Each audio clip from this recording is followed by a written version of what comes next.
Relationships are the cornerstone of a high-performing team, and if you want your team to get near to the edge of their potential, you need to invest in creating high-quality relationships. Without effective relationships, a team is not a team. They're just a bunch of people who all happen to work for the same boss. Relationships are in essence the interactions between the individuals in a team and increasing the value those interactions bring to the team and the achievement of their results and reason. Having great relationships doesn't mean to say team members have to be best friends with everybody in the team, but what they do need is to have mutual respect, understanding of each other, and a way to communicate and collaborate that's truly effective. The team also needs to feel free to share their opinions and to have their opinions listened to. So what are the benefits of great team relationships? First of all, relationships help a team make great quality decisions. Team members make better decisions when relationships are good because it means they get challenge, discussion, and ultimately greater buy-in from their colleagues. Also, when teams have better relationships, they have more fun and enjoyment of the work they're doing. Human beings are social animals, which means that they like to feel connected to others and they enjoy the community that comes with a sense of team. Some of the most fun we've ever had at work has been in teams where we've got on with most people. Sometimes we've even cried about the work, but it's that sense of belonging and support that really made the difference, even in tough times. If there's one dynamic that at the end of the day really makes the difference to a high-performing team, it's the relationships. When have you felt like you've been part of a high-performing team? What were the relationships like in that team?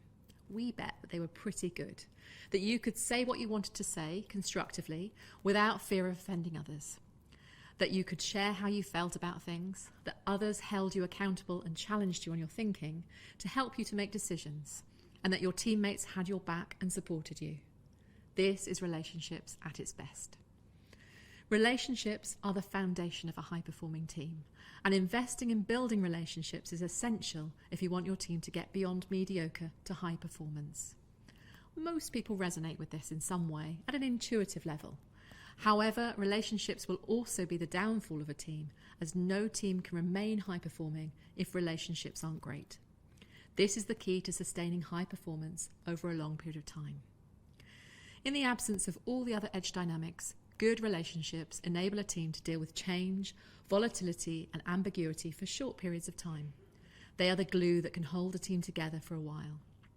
Teams are dynamic, and so if the relationships are good, this means that the team has the flexibility to support each other as they shift their focus. However, this will not sustain a team for very long, and our experience shows that all the edge dynamics are essential for sustaining long-term high performance. At the same time, without good relationships, no matter how strong all the other edge dynamics are, the team will start to get frustrated with each other and the sense of community will disintegrate. No team can withstand this for long. Relationships are also the most complex of all the edge dynamics. Teams are made up of people, and people are complex beings. They're all different, and they all have different needs. Relationships are also not static, they're always changing.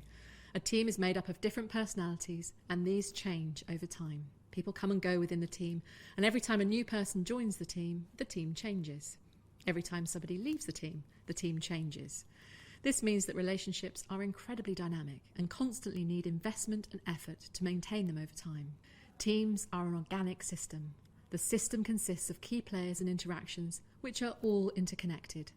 Many of these connections are explicit and we can see what they are, but many of them are implicit and harder to identify.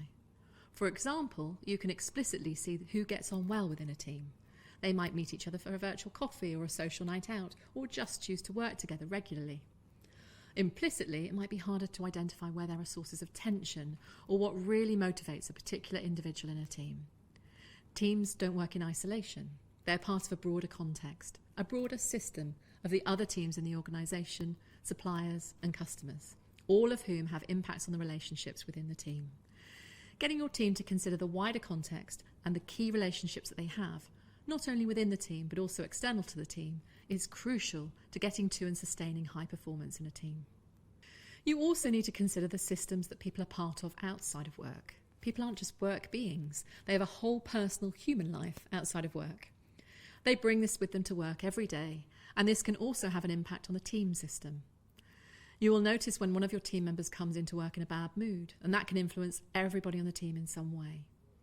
What happened to them to cause that? Having compassion for that is critical within a team without being intrusive. So where do you start when developing your team's relationships? We have identified several key skills that teams need to develop to be truly high-performing when it comes to their relationships. They are divided into 2 levels: the foundation skills that team members need to have good, solid relationships, and what we call the stretch skills that will truly take your team to the next level. Your team won't achieve the stretch skills until you've developed the foundation skills.